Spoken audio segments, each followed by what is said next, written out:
फरवरी 2022 दुनिया एक नए बहरान के दहाने पर खड़ी थी। रूस ने यूक्रेन पर हमले की तैयारी मुकम्मल कर ली थी। मगरबी मीडिया खबरदार कर रहा था कि एक नई जंग छिड़ने वाली है और इन्हीं दिनों पाकिस्तान के वजीर आजम इमरान खान मॉस्को पहुंचे। ये महज एक दौरा नहीं था, ये एक ऐसा लम्हा था जिसने आलमी सियासत में हलचल मचा दी थी। जब इमरान खान क्रेमलिन में व्लादिमीर पुतिन के साथ बैठे थे तो तस्वीर पूरी दुनिया में वायरल हुई। कोई इसे पाकिस्तान की जुर्रत कह रहा था, कोई इसे अमेरिका के खिलाफ एक खामोश बगावत और कुछ इसे सिफारती नादानी भी करार दे रहे थे। लेकिन एक बात तय थी, ये लम्हा पाकिस्तान और रूस के ताल्लुकात की नई तारीख लिख रहा था। लेकिन पाकिस्तान और रूस की कहानी बहुत पुरानी है और ये वो वक्त था जब रूस सोवियत यूनियन था और सर्द जंग अपने उरूज पर थी। 1950 की दहाई में सोवियत यूनियन ने पाकिस्तान के करीब आने की कोशिश की। मॉस्को ने वजीर आजम लियाकत अली खान को दावत दी, लेकिन लियाकत अली खान ने मॉस्को की बजाय वॉशिंगटन जाने का फैसला किया। इस फैसले ने पाकिस्तान को मगरबी ब्लॉक के करीब कर दिया और सोवियत यूनियन से दूर। 1965 की जंग में जब पाकिस्तान ने अमेरिका से मदद मांगी तो वॉशिंगटन ने आंखें फेर ली, लेकिन सोवियत यूनियन ने ताशकंद मुआहदे के जरिए पाकिस्तान और इंडिया को मुज़ाकरात की मेज पर बिठाया। ये पहला मौका था जब पाकिस्तान ने मॉस्को को एक गैर जानिबदार सालिस के तौर पर देखा। 1970 की दहाई में जुल्फ़िकार अली भुट्टो ने मॉस्को का रुख किया। सोवियत यूनियन ने स्टील मिल बनाने में पाकिस्तान की मदद की, जो उस वक्त पाकिस्तान की सबसे बड़ी सनती फैक्ट्री थी। लेकिन इसी दौरान अफगान जंग शुरू हो गई। पाकिस्तान ने अमेरिका के साथ मिलकर मुजाहिदीन की हिमायत की और यूं इस्लामाबाद और मॉस्को एक दूसरे के मुखालिफ खैमों में खड़े हो गए। सोवियत यूनियन के खात्मे के बाद रूस के पास अपनी मईशत संभालने का वक्त कम था। पाकिस्तान भी दाखिली मसाइल में उलझा रहा। यूं दोनों मुल्क एक दूसरे की तरजीहात में पीछे चले गए। लेकिन 2010 के बाद हालात बदलने लगे। दहशतगर्दी के खिलाफ जंग में पाकिस्तान की कुर्बानियां, अफगानिस्तान की पेचीदा सूरत हाल और चीन का बढ़ता हुआ असर, ये सब अवामिल रूस को पाकिस्तान के करीब ले आए। 2014 में पाकिस्तान और रूस ने दिफाई ताउन का मुआहिदा किया। 2015 में रूस ने पाकिस्तान को Mi-35 हेलीकॉप्टर्स बेचने की इजाजत दी और फिर दोनों मुमालिक की अफवाज ने मुश्तरका मशकें शुरू की।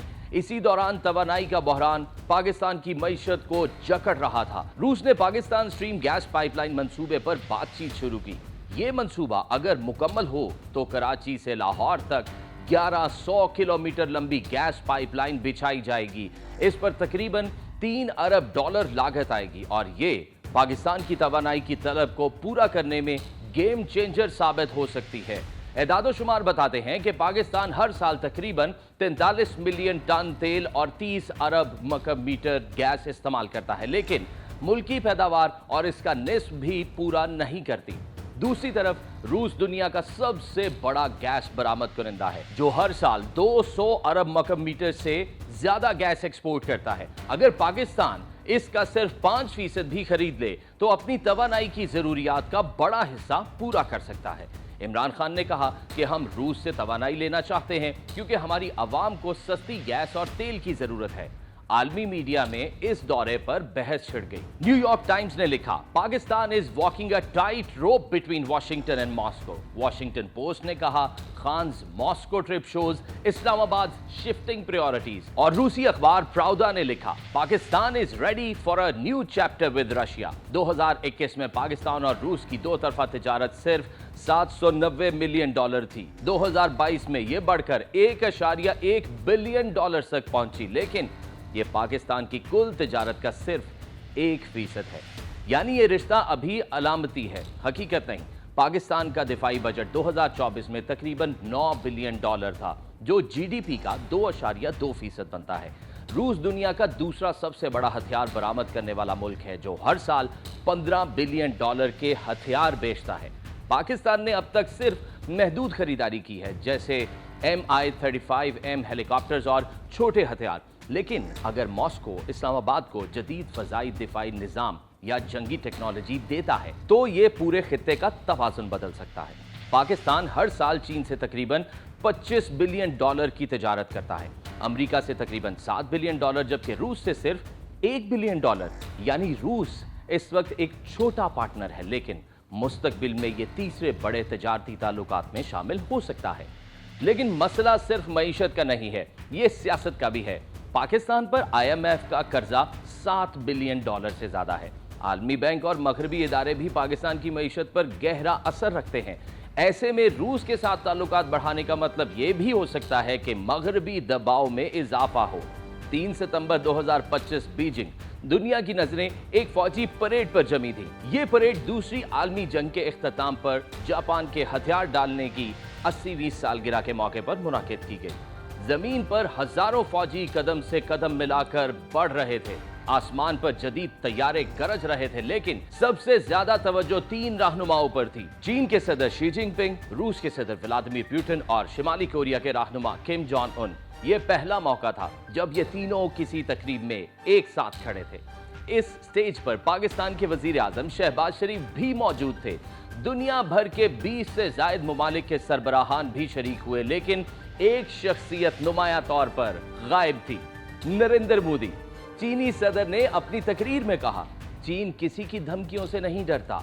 ये जुमला सीधा वॉशिंगटन तक गया। डोनाल्ड ट्रंप ने फौरन इल्जाम लगाया कि चीन रूस और शिमाली कोरिया के साथ मिलकर अमेरिका के खिलाफ साजिश कर रहा है। उधर माहिरीन का कहना था कि इंडिया जापान को नाराज नहीं करना चाहता था। जापान के साथ दिल्ली के ताल्लुकात पुराने और मुस्तहकम हैं। चूंकि ये परेड जापान के खिलाफ फतह की याद में थी, इसलिए इंडिया ने खुद को इससे अलग रखा। कुछ तज्जियाकारों ने कहा कि इंडिया लिबरल और जमहूरी दुनिया के साथ खड़ा नजर आना चाहता है, न कि उस मुतबादिल वर्ल्ड ऑर्डर के साथ जो बीजिंग और मॉस्को तश्कील दे रहे हैं। यानी ये परेड महज एक फौजी तकरीब नहीं थी, बल्कि एक नई आलमी तकसीम की अलामत थी। एक तरफ चीन, रूस और उनके इत्तेहादी, दूसरी तरफ अमेरिका और यूरोप के दरमियान में वो मुमालिक जो अपनी पॉलिसियों को तवाज़ुन में रखना चाहते हैं, जैसे पाकिस्तान और इंडिया। पाकिस्तान के लिए सवाल यह है कि आगे का रास्ता कौन सा है। रूस के साथ ताल्लुकात बढ़ाना तवानाई के बहरान से निकलने का एक हल है, लेकिन मगरबी दबाव एक हकीकत है। चीन के साथ दोस्ती मजबूत है, लेकिन अमेरिका भी पाकिस्तान का सबसे बड़ा बरामदी बाजार है। ये वो शतरंज है जिसमें पाकिस्तान को हर कदम सोच समझ कर रखना होगा। माजी में हमने अक्सर एक ब्लॉक का इंतखाब किया और दूसरा खो दिया, लेकिन आज की दुनिया मल्टीपोलर है, जहां एक से ज्यादा ताल्लुकात रखना ही बका का वाहिद रास्ता है। पाकिस्तान और रूस की कहानी अभी खत्म नहीं हुई, ये सिर्फ आगाज है। इमरान खान का मॉस्को जाना, शहबाज शरीफ का बीजिंग परेड में बैठना हो या मुस्तकबिल में किसी नए मंसूबे पर दस्तखत, ये सब इस बात की अलामत है कि इस्लामाबाद अब एक नई तारीख लिख रहा है। सवाल यह है कि आने वाले बरसों में जब दुनिया 2 या 3 बड़े ब्लॉक्स में बढ़ जाएगी, तो पाकिस्तान किस स्टेज पर खड़ा होगा।